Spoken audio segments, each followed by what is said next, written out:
2025년 12월 상하이 세계 최대의 자동화 항만인 양산 심수항은 매년 4,700만 개의 컨테이너를 처리합니다. 자율 운항 크레인들은 해상 컨테이너들을 정밀하게 들어 올립니다.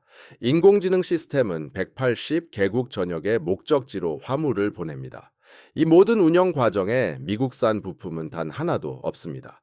30마일 떨어진 안전한 연구시설에서는 중국 과학자들이 기존의 어떤 암호 해독 기술에도 심지어 미국의 시스템에도 면역인 암호화된 데이터를 전송할 수 있는 양자통신 위성을 시험하고 있습니다. 2000마일 남쪽 남중국해에서는 미국의 항공모함 역량에 필적하는 전자기식 발사 시스템을 갖춘 중국의 세 번째 항공모함인 푸젠함이 중국의 두 번째 5세대 스텔스 전투기인 선양 J-35와 함께 비행 작전을 수행하고 있습니다. 이것은 미래의 경쟁을 위한 준비가 아닙니다. 이는 제조, 기술, 그리고 군사력 분야에서 현재의 지배력을 보여주는 것입니다. 미국 언론이 문화전쟁과 정치적 연극에 초점을 맞추는 동안 중국은 미국을 세계의 지배적인 초강대국으로 대체하기 위한 인프라를 체계적으로 구축해 왔습니다. 20년 후도 10년 후도 아닙니다. 전환은 지금 이 순간 일어나고 있으며 대부분의 미국인들은 이를 전혀 알지 못합니다. 여러분의 일생에서 다른 어떤 지정학적 발전보다 이것이 더 중요한 이유가 여기에 있습니다. 제2차 세계 대전이 1945년에 끝난 이래 75년 동안 미국은 세계의 지배적인 강대국이었습니다. 미국의 군사적 우위는 경쟁국들을 저지했습니다. 미국의 기술 혁신은 세계를 이끌었습니다. 미국의 경제력은 국제 무역의 규칙을 정했습니다. 달러는 기축 통화였습니다. 미국의 기업들은 모든 주요 산업을 선도했습니다. 미국의 동맹들은 지정학적 판도를 형성했습니다. 이것이 바로 미국의 세기였습니다. 미국의 세기가 끝나가는 것은 미국이 지배력을 포기하기로 선택했기 때문이 아니라 중국이 미국의 모든 권력 기둥을 체계적으로 해체하기 위한 포괄적인 수십 년 전략을 구축했기 때문입니다. 경제적 지배력, 기술적 선도, 군사적 우위, 재정적 통제, 외교적 영향력, 대부분의 미국인들이 올바른 지표를 보지 않기 때문에 알아채지 못하는 동시다발적이고 조직적인 행동을 통해 이 모든 기둥이 도전받고 있습니다. 2035년에서 2040년까지 중국은 명목상으로 세계 최대의 경제 대국이 될 것이며 인공지능과 양자 컴퓨팅 분야의 선두주자, 인도태평양 지역의 지배적인 군사 강국, 그리고 전 세계 인구의 절반 이상을 대표하는 새로운 경제 블록의 중심이 될 것입니다. 미국은 여전히 강력하겠지만 더 이상 세계 규칙을 정하는 지배적인 초강대국은 아닐 것입니다. 그 역할은 중국의 것이 될 것입니다. 이것은 재정적 조언이 아닙니다. 이것은 강대국 전환의 역사적 패턴과 1945년 이래 중국의 도전이 왜 가장 중요한 지정학적 변화를 나타내는지를 보여주는 연구자료입니다. 중국이 정확히 무엇을 하고 있는지, 왜 그것이 효과를 발휘하는지, 그리고 그것이 여러분의 미래에 무엇을 의미하는지 보여드리겠습니다. 중국의 전략을 이해하려면 강대국이 어떻게 흥망성쇠를 겪는지 이해해야 합니다. 왜냐하면 이러한 패턴은 역사를 통해 반복되어 왔기 때문입니다. 지배적인 강대국은 자만에 빠지고 군사적으로 과도하게 확장하며 부채를 축적하고 경제적 우위를 잃습니다. 한편 떠오르는 강대국은 경제력을 키우고 기술과 인프라에 투자하며 값비싼 전쟁을 피하고 쇠퇴하는 패권국에 도전할 수 있는 순간을 기다립니다. 전환은 수십 년이 걸리지만 일단 시작되면 가속화됩니다. 1870년 영국은 세계의 지배적인 강대국이었습니다. 대영 제국은 전 세계 육지의 4분의 1과 인구의 4분의 1을 지배했습니다. 영국의 제조업은 전 세계 산업 생산량의 32%를 차지했습니다. 영국 해군은 바다를 지배했습니다. 파운드 스털링은 세계 기축 통화였습니다. 철도에서 전신 증기선에 이르는 영국의 기술은 세계를 선도했습니다. 영국은 도전자 없는 존재였습니다. 그러나 표면 아래에서는 영국이 약해지고 있었습니다. 영국 기업들은 자만에 빠져 새로운 기술에 투자하지 못했습니다. 영국의 제조업은 떠오르는 경쟁국들에 비해 비효율적이 되어가고 있었습니다. 영국은 군사적으로 과도하게 확장되어 자원을 고갈시키는 값비싼 식민지들을 유지하고 있었습니다. 제국주의적 야망에 자금을 대기 위해 영국의 부채가 증가하고 있었습니다. 한편 미국과 독일이 부상하고 있었습니다. 미국의 산업 생산량은 폭발적으로 성장했습니다. 1900년까지 미국의 철강 생산량은 영국의 500만 톤에 비해 매년 1000만 톤에 달했습니다. 전기, 자동차, 석유, 정제 분야에서 미국의 혁신은 영국의 역량을 능가했습니다. 철도에서 전신망에 이르는 미국의 인프라는 대규모로 구축되고 있었습니다. 제1차 세계대전이 시작된 1914년에는 미국이 이미 영국을 제치고 세계 최대 경제 대국이 되었습니다. 제1차 세계대전은 전환을 가속화했습니다.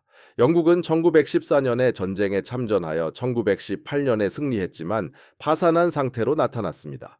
영국의 부채는 11배 증가했습니다. 영국은 미국에 막대한 금액을 빚지고 있었습니다. 영국 경제는 산산조각 났습니다. 한편 미국은 세계금의 대부분을 보유한 채권국으로 부상했습니다. 1914년 브레턴우즈 회의가 전후 통화 시스템을 공식화했을 때 전환은 완료되었습니다. 달러는 파운드를 대체하여 기축 통화가 되었습니다. 미국의 군사력은 세계 안보를 보장했습니다. 미국의 세기가 시작된 것이었습니다.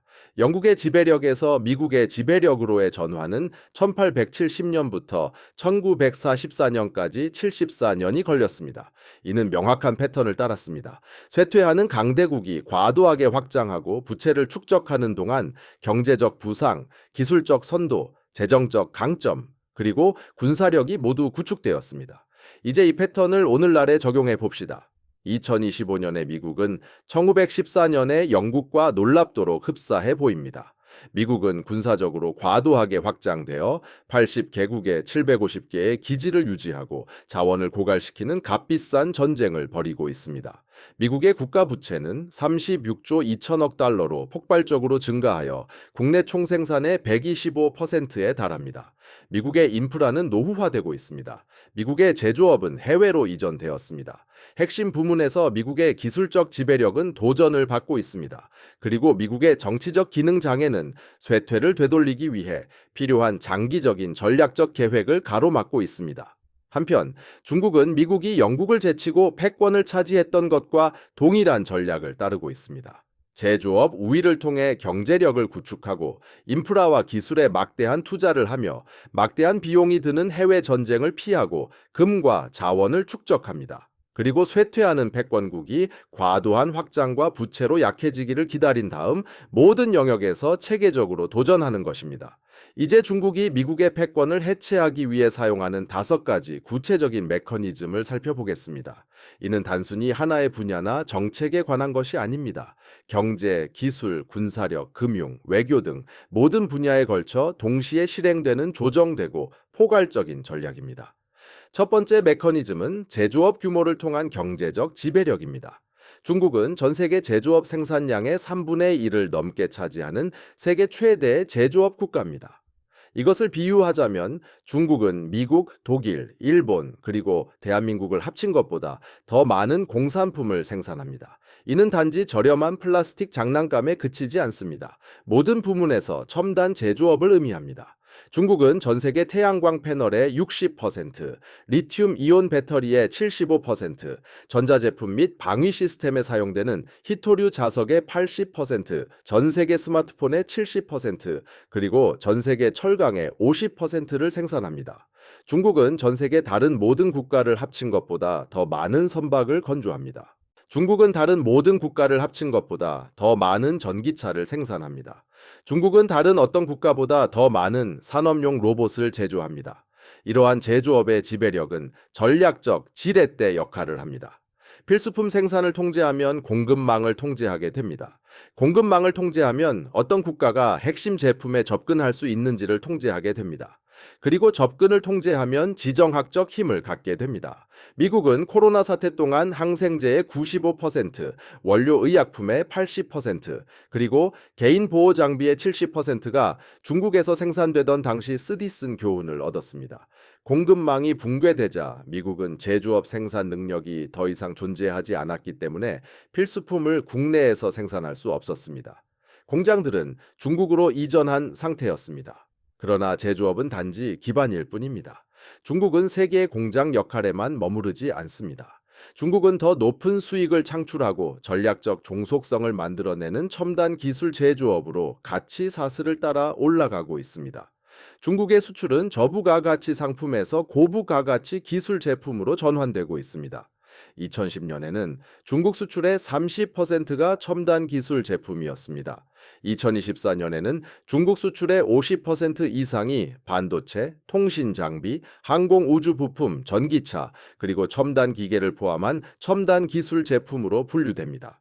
2024년에 중국은 3,400억 달러 규모의 첨단 기술 제품을 수출하여 2,800억 달러를 기록한 미국의 첨단 기술 수출을 넘어섰습니다. 더욱 중요하게는 중국은 수출 시장을 미국으로부터 벗어나 미국의 영향력이 약한 신흥 경제국들로 다변화하고 있습니다. 중미 무역은 중국 전체 무역에서 차지하는 비중이 감소하고 있습니다. 2018년에는 미국이 중국 수출의 19%를 차지했습니다. 2024년에는 그 비중이 15%가 되었습니다. 한편 중국의 아세안 국가들과의 무역은 연간 9,500억 달러를 넘어 폭발적으로 증가하여 약 6천억 달러 규모의 중미 무역을 능가했습니다. 2024년에 중국 아프리카 무역은 2,800억 달러를 초과했습니다. 중국 라틴 아메리카 무역은 4,900억 달러에 달했습니다. 이러한 다변화는 중국이 미국의 경제적 압력에 덜 취약하다는 것을 의미합니다. 2018년에 미국이 중국 제품에 관세를 부과했을 때 중국은 붕괴하지 않았습니다. 중국은 수출을 다른 시장으로 돌리고 미국 농산물에 대한 보복 관세를 부과하여 미국 농부들에게 피해를 입혔습니다. 무역 전쟁은 중국의 부상을 막지 못했습니다. 오히려 미국 시장에 대한 의존도를 줄이려는 중국의 전략을 가속화시켰습니다. 그리고 중국은 1대1로 구상과 그 기술 중심 확장판인 디지털 실크로드를 통해 장기적인 경제 관계를 굳건히 하고 있습니다. 1대1로는 150개국에 걸쳐 1조 달러 이상의 인프라 프로젝트에 투자했습니다. 항만, 철도, 고속도로, 발전소 등 이 모든 것이 중국 기업이 중국 노동력과 중국 장비를 사용하여 자금을 조달하고 건설했습니다. 이것은 자선 프로젝트가 아닙니다. 영구적인 경제적 종속을 만들어내는 전략적 투자입니다. 디지털 실크로드는 더욱 중요합니다. 중국은 아프리카, 라틴 아메리카, 동남아시아, 그리고 유럽 일부 지역에 5세대 5G, 통신망, 광섬유 케이블, 위성 시스템, 그리고 디지털 인프라를 구축하고 있습니다. 국가들이 중국의 통신 기술 표준을 채택하면 중국 장비, 중국 소프트웨어, 그리고 중국 기술 지원에 의존하게 됩니다. 수십 년 동안 중국의 통신 거대 기업인 화웨이와 ZTE는 70개국 이상의 5세대 5G 통신망을 설치했습니다. 이 통신망들은 수십억 명 사람들의 인터넷 트래픽, 금융 거래, 그리고 통신을 처리할 것입니다. 그리고 중국은 이 모든 것에 대한 영향력을 갖게 될 것입니다. 미국은 클린 네트워크 프로그램과 같은 이니셔티브를 통해 동맹국들에게 화웨이의 5세대 5G 통신망 참여를 금지하도록 압력을 가하며 이를 저지하려 노력하고 있지만 중국은 이미 대부분의 개발도상국에 인프라를 설치했습니다. 21세기를 규정할 디지털 인프라는 미국이 아닌 중국에 의해 건설되고 있습니다. 그리고 인프라를 통제하는 자가 미래를 통제합니다. 두 번째 메커니즘은 향후 50년을 정의할 산업 분야에서의 기술 도약입니다. 중국은 인공지능, 양자 컴퓨팅, 생명공학, 첨단 소재, 그리고 항공우주를 21세기의 전략 기술로 지정했습니다. 그리고 중국은 미국이 따라올 수 없는 규모로 이 분야에 자원을 쏟아붓고 있습니다. 인공지능부터 살펴보겠습니다. 중국은 2030년까지 인공지능 분야에서 세계적인 선두주자가 되겠다는 야심을 천명했습니다. 이는 단순한 희망사항이 아닙니다. 자금이 지원되는 국가 전략입니다. 2025년 한 해에만 중국은 인공지능 연구, 개발, 인재 양성, 그리고 인프라에 수백억 달러를 지출할 것으로 예상됩니다. 이 투자는 미국 전체의 민간 및 공공 인공지능 지출과 맞먹거나 이를 초과하는 수준입니다. 중국의 인공지능 연구소들은 서방의 역량에 점차 필적하거나 이를 능가하는 대규모 언어 모델과 머신러닝 시스템을 개발하고 있습니다. 바이두, 알리바바, 텐센트, 바이트댄스와 같은 기업들은 미국 기업들이 활용할 수 있는 그 어떤 것보다도 방대한 데이터 세트로 훈련된 인공지능 시스템을 구축하고 있습니다. 왜 그럴까요? 중국은 14억 명의 인구로부터 최소한의 개인정보 보호 규제만 존재한 채 데이터에 접근할 수 있기 때문입니다. 모든 검색 질의, 모든 구매 내역, 모든 소셜미디어 게시물, 그리고 감시 카메라에 의해 추적되는 모든 움직임까지 말입니다. 이 모든 데이터가 중국 인공지능 시스템을 훈련하는 데 활용될 수 있습니다. 미국 기업들은 유럽의 GDPR과 같은 개인정보 보호법, 그리고 자국 내에서 강화되는 개인정보 보호 규제로 인해 제약을 받습니다.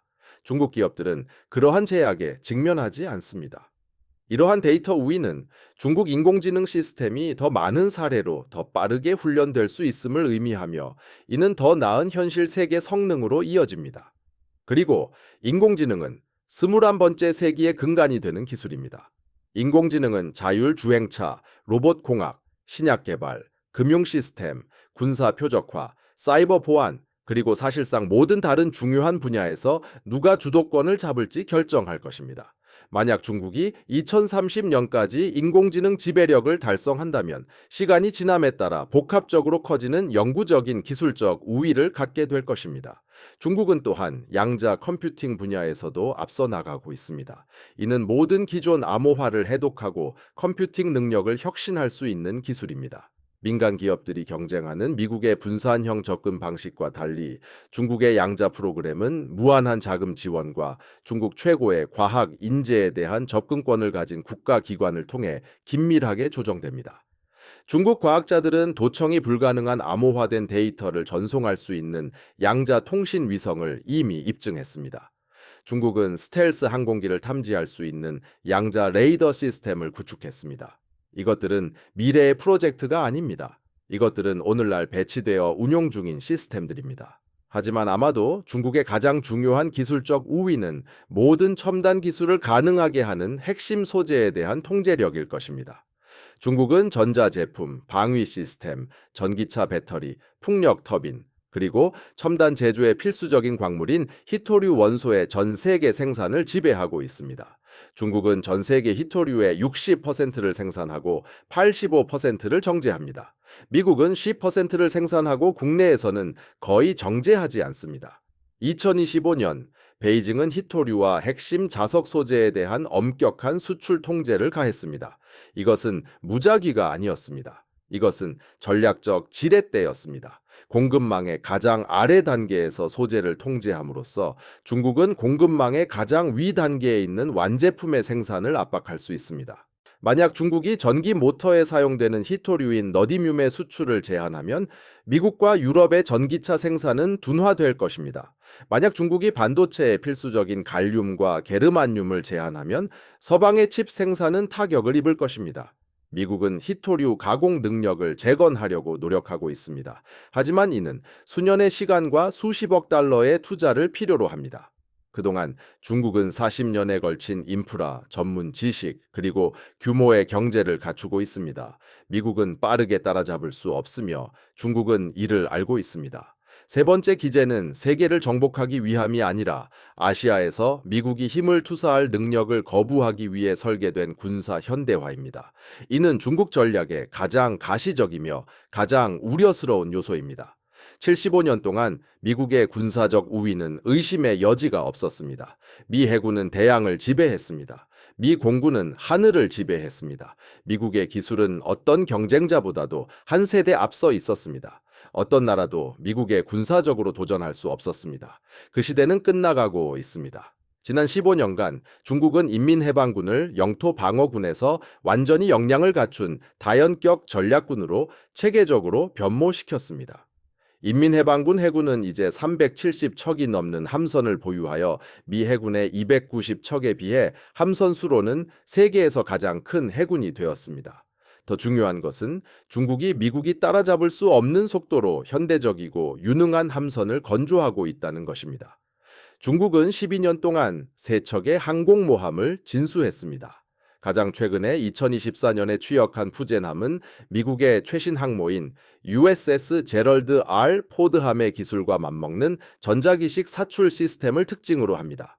푸젠함은 구형 항모보다 항공기를 더 빠르고 효율적으로 발진시킬 수 있어 미국과의 전력 격차를 극적으로 좁히고 있습니다. 중국은 또한 첨단 스텔스 전투기를 배치하고 있습니다. 선양 J-35, 즉 중국의 두 번째 5세대 스텔스 항공기는 중국을 미국 외에 2개의 운용 가능한 스텔스 플랫폼을 보유한 유일한 국가로 만듭니다. J-35는 항모 작전을 위해 설계되었으며 이는 중국 항모들도 미국 항모들처럼 곧 스텔스 전투기를 배치할 것임을 의미합니다. 미국의 기술적 우위는 침식되고 있습니다. 하지만 중국의 가장 중요한 군사적 진보는 미사일과 우주 시스템 분야에 있습니다. 중국은 미국 항공모함을 파괴하기 위해 특별히 설계된 다양한 대함 탄도 미사일을 개발했습니다. 항공모함 킬러라는 별명을 가진 DF-21D와 DF-26은 1,500km를 초과하는 사거리에서 움직이는 함선을 타격할 수 있습니다. 이 미사일들은 미 항공모함이 중국 해안 근처에서 작전하는 것을 극도로 위험하게 만듭니다. 만약 미국이 서태평양에 항공모함을 안전하게 배치할 수 없다면 미국은 일본, 대한민국, 대만, 필리핀과 같은 동맹국을 방어하고 힘을 투사할 능력을 잃게 됩니다. 중국은 또한 우주 역량을 극적으로 확장했습니다. 중국은 통신, 감시, 항법, 그리고 표적화를 위해 500개가 넘는 위성을 운용하고 있습니다. 중국 위성들은 미군의 움직임을 실시간으로 추적합니다. 중국의 위성 요격 무기는 미국의 정찰 위성을 파괴하여 미군을 무력화시킬 수 있습니다. 그리고 중국은 달 연구기지를 건설하고 있으며 심우주 탐사 임무를 수행하여 우주 기술 및 자원 활용 분야에서 중국을 선두주자로 자리매김하고 있습니다. 이러한 역량은 한 가지 목적을 위해 설계되었습니다. 즉, 아시아에서 미국의 군사 개입을 너무나도 비싸고 위험하게 만들어 미국이 감히 시도조차 못하게 하는 것입니다. 중국은 전 세계적으로 미군을 격퇴할 필요가 없습니다. 중국은 단지 서태평양에서 미국의 개입을 용납할 수 없게 만들 필요가 있을 뿐입니다. 중국은 성공하고 있습니다. 펜타곤이 대만을 둘러싼 갈등을 가정한 모든 모의 전쟁에서 미국은 여러 척의 항공모함이 침몰하고 수백 대의 항공기가 파괴되며 수천 명의 사상자가 발생하는 등 막대한 손실을 입는 것으로 나타났습니다. 이는 정치적으로 용납될 수 없는 손실이며 이는 미국이 대만을 방어할 수 있는 능력에 의문부호를 던집니다. 그리고 만약 미국이 대만을 방어할 수 없다면 아시아 전역에서 미국의 신뢰도는 무너질 것입니다. 네 번째 메커니즘은 탈달러화와 대안적 기관들을 통한 금융 및 경제 재편성입니다. 중국은 미국이 지배하는 금융 시스템을 우회하기 위한 인프라를 체계적으로 구축하고 있습니다.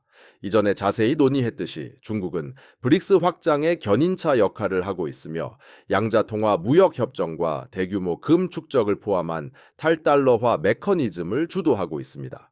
중국은 공식 및 비공식 채널을 통해 약 4천 톤의 금을 보유하고 있는 것으로 추정됩니다. 중국은 국채 보유량을 최고 1조 3천억 달러에서 약 7,700억 달러로 줄이고 있습니다. 중국은 서방이 통제하는 결제 네트워크인 스위프트, SWIFT의 대안으로 국제은행 간결제 시스템 CIPS를 구축하고 있습니다. CIPS는 2024년에 27조 달러 규모의 거래를 처리했는데 이는 2022년에 12조 달러에서 2년 만에 2배 이상 증가한 수치입니다. 이러한 금융 인프라를 통해 중국은 달러나 서방 금융 시스템을 거치지 않고 무역, 투자, 그리고 국제 거래를 수행할 수 있습니다. 미국이 2022년에 러시아 중앙은행에 준비금을 동결했을 때 모든 국가는 달러 준비금이 언제든 동결될 수 있다는 뼈아픈 교훈을 얻었습니다. 중국은 필요하기 전에 대안 시스템을 구축함으로써 그러한 취약성에 직면하지 않도록 대비하고 있습니다. 중국은 또한 미국이 주도하는 국제기구들에 도전하는 대안적인 국제기구들을 만들고 있습니다. 2015년에 중국이 설립한 아시아인프라투자은행 AIIB은 현재 109개 회원국을 보유하고 있으며 세계은행과 직접적으로 경쟁하는 450억 달러 이상의 인프라 프로젝트에 자금을 지원했습니다. 브릭스 국가들이 설립한 신개발은행은 국제통화기금 IMF과 세계은행이 부과하는 조건 없이 자금을 제공합니다. 이러한 기관들은 국가들이 미국의 경제 정책이나 정치적 노선에 동조하지 않고도 개발 자본에 접근할 수 있게 합니다. 이는 단순히 금융 문제만이 아닙니다. 이는 미국의 영향력을 최소화하고 중국의 영향력을 극대화하는 평행한 국제 시스템을 구축하는 문제입니다. 국가들은 미국과 연대하여 정치적 조건을 수락하고 IMF와 세계은행을 통해 달러 표시 자금에 접근하거나 중국과 연대하여 AIIB와 신개발은행을 통해 원화 표시 자금에 접근할 수 있습니다. 후자의 경우 조건은 적지만 중국의 영향력을 받아들여야 합니다. 점점 더 많은 국가들이 중국을 선택하고 있는데 이는 중국을 사랑해서가 아니라 중국이 덜 까다로운 조건으로 더 나은 제안을 하기 때문입니다. 다섯 번째 메커니즘은 중국을 신뢰할 수 있는 동반자로 미국을 쇠락하고 신뢰할 수 없는 패권국으로 묘사하기 위한 외교적 영향력과 서사 전쟁입니다. 중국의 외교는 내정 불간섭, 상호 발전, 그리고 윈윈 협력을 강조합니다. 이는 종종 정치 개혁, 인권 준수, 그리고 미국의 전략적 목표와의 연계를 요구하는 미국 외교와는 극명한 대조를 이룹니다. 많은 개발도상국에게 중국 외교는 조건이 적기 때문에 더 매력적입니다. 중국은 2023년에 사우디아라비아와 이란의 관계를 동시에 정상화시키고 두 지역 라이벌 간의 외교적 돌파구를 중재했습니다. 이는 미국이 40년간 고전해왔던 지역에서 중국의 외교적 역량을 입증했습니다. 중국은 40여 개국이 1대1로에 참여한 아프리카 전역에서 파트너십을 확장하고 있습니다. 중국은 전통적으로 미국의 세력권으로 여겨져 온 라틴 아메리카와의 관계를 심화하고 있습니다. 중국은 태평양에서의 전략적 위치 확보에 결정적인 태평양 도서 국가들과 관계를 구축하고 있습니다. 중국은 또한 서사 전쟁을 벌이며 미국을 시대가 지난 쇠락하는 강대국으로 묘사하고 있습니다. 중국 언론은 미국의 정치적 기능 불능, 심화되는 불평등, 노후화된 인프라, 총기 폭력, 그리고 사회적 분열을 부각합니다. 메시지는 분명합니다. 미국은 쇠락하고 있습니다. 중국은 부상하고 있습니다. 과거가 아닌 미래와 함께하라는 것입니다. 이러한 서사는 진실을 담고 있기 때문에 설득력을 얻습니다. 미국의 인프라는 무너지고 있습니다. 미국의 정치는 기능 불능 상태입니다. 미국 사회는 깊이 분열되어 있습니다. 한편 중국은 고속철도, 미래형 도시, 그리고 첨단 기술을 구축하고 있습니다. 이러한 시각적 대비는 강력하며 전 세계 국가들이 이를 지켜보고 있습니다. 이제 미국의 패권이 끝나고 중국의 패권이 부상하는 과정의 시간표를 보여드리겠습니다. 이러한 전환은 즉각적이지 않으며 예측 가능한 패턴을 따릅니다. 2025년부터 2030년까지는 기반 구축 단계입니다. 중국은 경제적, 기술적, 군사적 역량을 계속 구축합니다. 중국의 국내 총생산 GDP는 약 21조 달러로 성장하여 30조 달러인 미국의 명목 국내 총생산과의 격차를 줄입니다. 하지만 구매력 평가 기준으로 중국 경제는 이미 30%더 큽니다. 중국은 계획대로 2030년까지 인공지능 분야에서 선두를 차지할 것입니다. 중국은 네 번째와 다섯 번째 항공모함을 배치합니다. 인민폐와 CIPS는 달러 외부에서 증가하는 무역량을 계속 처리합니다. 중국의 투자가 심화되면서 아시아와 아프리카에서 미국의 영향력은 계속해서 침식될 것입니다. 미국은 여전히 지배적이지만 그 궤적은 분명합니다. 2031년부터 2035년까지는 가속화 단계입니다. 중국의 명목 국내 총생산은 미국을 추월하여 어떤 척도로 보더라도 중국을 세계 최대 경제 대국으로 만듭니다. 이러한 심리적 임계점은 엄청난 파급 효과를 가져올 것입니다. 국가들은 역사적 관계가 아닌 경제력에 따라 편승합니다. 인공지능, 양자 컴퓨팅, 그리고 첨단 소재 분야에서 중국의 기술적 리더십은 부인할 수 없게 됩니다. 인도태평양 지역에서 중국의 군사 역량은 미국과 대등한 수준에 도달하여 어떤 대만 위기에서도 미국의 개입을 감당할 수 없을 정도로 비싸게 만들 것입니다. 달달러화가 가속화됨에 따라 달러는 세계 준비금의 50% 아래로 떨어질 것입니다. 미국 동맹은 중국과 관계를 구축하며 균형 전략을 취하는 국가들로 인해 균열이 가기 시작합니다. 미국은 더 이상 유일한 초강 대국이 아닙니다. 양극 체제가 도래한 것입니다. 2036년부터 2040년 새로운 질서입니다. 중국은 아시아에서 지배적인 경제 대국이자 기술 선도국이며 탁월한 군사 강대국이 되었습니다. 달러는 기축통화 지위를 상실한 후 영국 파운드화가 안정되었던 것과 유사하게 준비금의 35에서 40% 수준에서 안정화될 것입니다. 다극 통화 시스템은 달러, 위안, 그리고 잠재적으로 브릭스 공동통화를 포함하게 됩니다. 무역 적자가 해소되고 값싼 수입품이 사라지면서 미국인의 생활 수준은 20에서 30% 하락했습니다. 미국의 군사력은 서방우와 유럽으로 제한되고 아시아는 확고하게 중국의 영향권에 놓이게 됩니다. 미국의 세기는 끝났습니다. 중국의 세기가 시작된 것입니다. 이러한 시간표는 추측이 아닙니다. 이것은 역사적 강대국 전환과 현재의 궤적에 기반을 둔 패턴입니다. 영국에서 미국으로의 전환은 1870년부터 1944년까지 74년이 걸렸습니다. 미국에서 중국으로의 전환은 현대 기술이 모든 것을 가속화하기 때문에 더 빠르게 진행되어 1990년부터 2040년까지 아마도 40에서 50년이 걸릴 것입니다.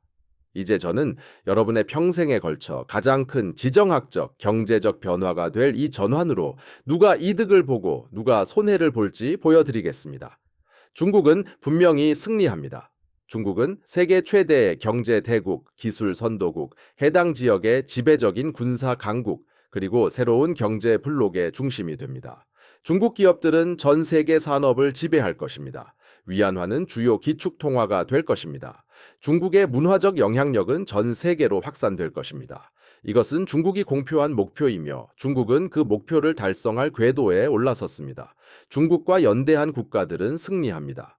아시아, 아프리카, 라틴 아메리카, 중동에서 중국과 강력한 경제적, 외교적 유대를 구축하는 국가들은 중국의 투자, 기술 이전, 시장 접근을 통해 이득을 얻을 것입니다. 이들 국가들은 중국 경제권의 일부로서 번영할 것입니다. 미국과 중국 양측과의 중립을 유지하고 무역하는 유럽 국가들은 전환기를 관리해 나갈 것입니다. 유럽의 전략은 편 가르기를 피하고 미국과의 안보 유대를 유지하면서도 중국과의 경제적 유대를 지켜나가는 것입니다. 이것은 장기적으로는 불안정하지만 단기적으로는 유럽이 미국의 분노를 피하면서 중국의 성장에서 이득을 얻도록 합니다. 미국은 가장 많은 것을 잃습니다. 미국은 기축통화를 발행하는 과도한 특권을 잃습니다. 미국은 영구적인 무역 적자를 감당할 능력을 잃습니다. 미국은 가장 중요한 산업들에서 기술적 리더십을 잃습니다. 미국은 아시아에서의 군사적 지배력을 잃고 더 작은 영향권으로 후퇴할 수밖에 없게 됩니다. 값싼 수입품이 사라지고 생산시설의 국내 회귀, 리쇼어링로 비용이 상승하면서 미국인의 생활 수준은 하락합니다. 이것은 상대적 국력 약화에 피할 수 없는 결과입니다. 아시아의 미국 동맹국들은 어려운 선택에 직면합니다. 일본, 한국, 대만, 필리핀 모두 쇠퇴하는 미국과의 연대를 유지할 것인지 아니면 부상하는 중국에 순응할 것인지 결정해야 합니다. 이것은 불가능한 선택입니다. 중국과 연대하는 것은 중국의 지배를 받아들이는 것을 의미합니다. 미국과 연대하는 것은 세계 최대 경제국으로부터의 경제적 고립과 더 강한 이웃 국가와의 군사적 충돌 위험을 감수하는 것을 의미합니다. 대부분의 국가들은 미국과의 안보 유대를 유지하면서 중국과의 경제적 유대를 구축하는 균형 전략을 시도할 것입니다. 그러나 선택을 강요받을 때는 그러한 균형 전략이 불가능해집니다. 미국으로 돌아왔어야 할 제조업 생산이 다른 국가들로 향하면서 미국 노동자들은 일자리와 임금을 잃습니다. 제조업 일자리를 되찾으려는 꿈은 크게 좌절될 것입니다. 생산이 중국을 떠난다 해도 값비싼 미국 노동시장으로 돌아오는 대신 베트남, 인도 또는 멕시코로 향하기 때문입니다. 수입품이 비싸지면서 미국 소비자들은 구매력을 잃습니다. 30년 동안 미국인의 생활 수준을 지탱해온 중국산 값싼 상품들이 사라집니다. 전자제품, 의류, 가구, 소비자의 가격은 30에서 50% 상승합니다. 미국인들은 자신들의 생활 방식이 중국 제조업에 기반을 두었으며 그것이 없다면 훨씬 더 가난해진다는 사실을 깨닫게 될 것입니다. 중국 기업들이 전 세계 시장을 점점 더 지배하고 미국 기업들이 시장 점유율을 잃으면서 미국 투자자들은 불을 잃습니다. 미국 기업들이 주도하는 S&P 500 지수는 중국 기술 기업들이 전 세계적 지배력을 달성함에 따라 중국 주식 지수에 비해 실적이 저조해질 것입니다.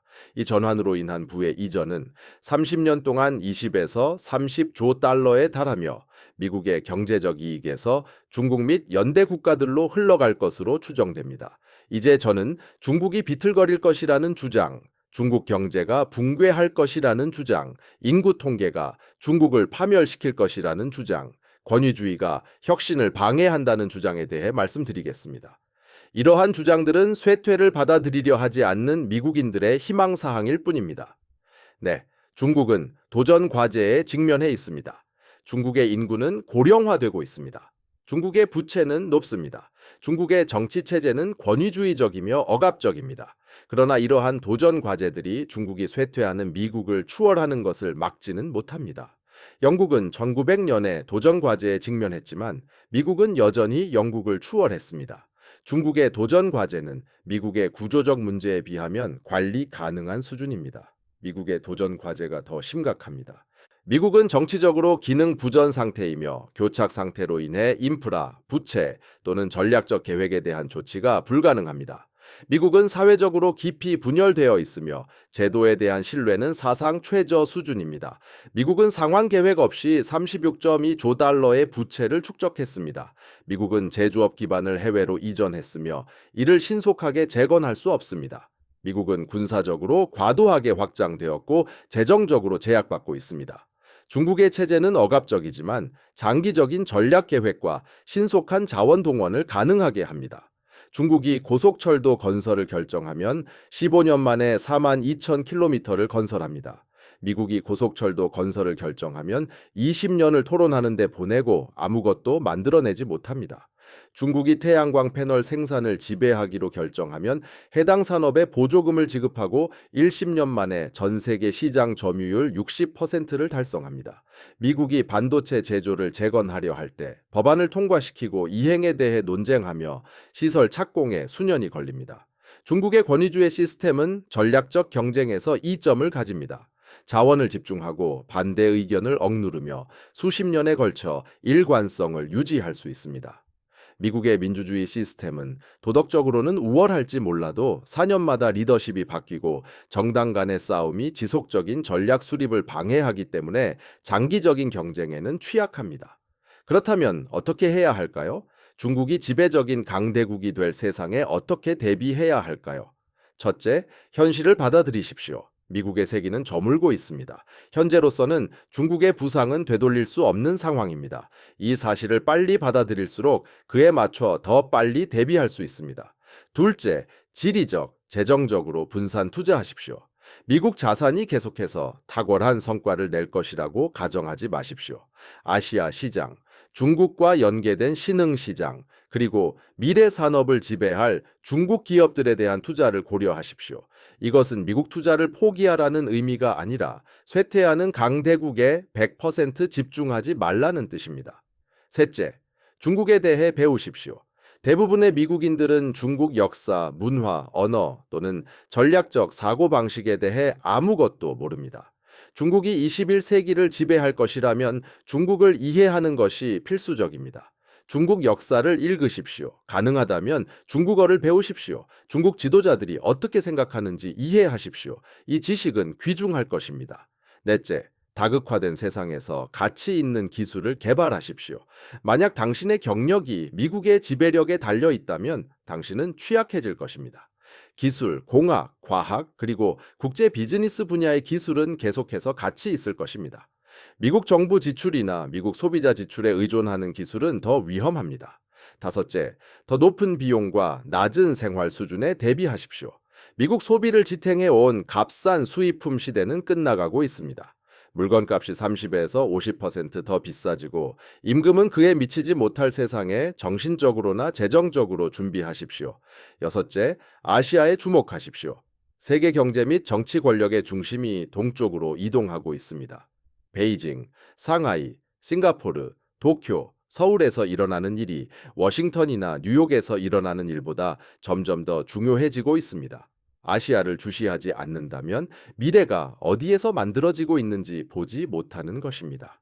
일곱째, 미국의 쇠퇴를 뒤집을 능력을 과대평가하지 마십시오. 많은 미국인들은 미국이 정신을 차리고 국력을 재건할 것이라고 믿습니다. 이것은 가능성이 희박합니다. 정치적 의지가 존재하지 않습니다. 재정 자원은 부채로 인해 제약되어 있습니다. 제조 및 기술 역량을 재건하는 데 필요한 시간은 수십 년으로 측정되며 수년 단위가 아닙니다. 미국의 쇠퇴는 일시적인 것이 아니라 구조적입니다. 중국이라는 도전 과제는 미래의 위협이 아닙니다. 그것은 오늘의 현실입니다. 2025년 12월에 중국은 미국보다 더 많은 공산품을 생산합니다. 중국은 인공지능 개발을 선도하고 있습니다. 중국은 세계에서 가장 큰 해군을 운용하고 있습니다. 중국은 달러를 우회할 금융 인프라를 구축하고 있습니다. 중국은 150개국에 걸쳐 장기적인 경제 관계를 확고히 하고 있습니다. 중국은 2040년까지 지배적인 강대국이 될 준비가 되어 있습니다. 미국이 극적인 조치를 취하지 않는 한 미국에서 중국으로의 패권 전환은 불가피합니다. 그리고 미국이 그러한 조치를 취할 징후는 없습니다. 미국 정치는 대외 경쟁보다는 내부 싸움에 초점을 맞추고 있습니다. 미국의 자원은 부채로 인해 제약되어 있습니다. 미국 사회는 분열되어 있습니다. 중국은 단결되어 있고 집중적이며 30년 동안 성공적으로 작동해온 전략을 실행하고 있습니다. 이는 1870년부터 1914년까지 전개되었던 것과 같은 패턴입니다. 미국이 영국을 추월했을 때와 같은 방식으로 부상하는 강대국은 경제력을 구축하고 기술에 투자하며 값비싼 전쟁을 피하고 쇠퇴하는 강대국이 과도한 확장으로 약화되기를 기다립니다. 그러면 전환은 전쟁을 통해서가 아니라 수학적 필연성을 통해 일어납니다. 더 강한 경제력, 더 나은 기술, 더 효율적인 시스템이 승리합니다. 1914년에 영국은 패권을 잃기로 선택한 것이 아닙니다. 미국이 단순히 더 강했기 때문에 이렇습니다. 2040년에 미국은 패권을 잃기로 선택하지 않을 것입니다. 중국이 더 강해질 것이기 때문에 잃을 것입니다. 유일한 질문은 당신이 대다수가 알아차리기 전에 이 현실을 인지하고 그에 맞춰 대비할 것인가입니다. 전환은 지금 일어나고 있기 때문입니다. 미래는 샌프란시스코가 아닌 상하이에서 만들어지고 있습니다. 지배적인 기술은 미국 인공지능이 아닌 중국 인공지능이 될 것입니다. 기축통화는 달러 패권이 아닌 다극체제가 될 것입니다. 아시아의 군사 초강대국은 미국이 아닌 중국이 될 것입니다. 이것은 재정적 조언이 아닙니다. 이것은 강대국 전환의 역사적 패턴과 경제, 기술, 군사, 금융, 외교를 아우르는 중국의 포괄적인 전략이 중국의 붕괴나 기적적인 미국의 부활 없이는 중국의 패권 부상을 수학적으로 필연적으로 만드는 이유를 보여주는 연구 데이터입니다. 둘 다 가능성은 희박해 보입니다. 이 전환을 이해하는 것이 성공적으로 헤쳐나가는 첫걸음입니다. 미국의 세기는 끝나고 있습니다. 중국의 세기가 시작되고 있습니다. 그리고 이 전환은 향후 50년 동안 세계 정치, 경제, 금융의 모든 측면을 재편할 것입니다.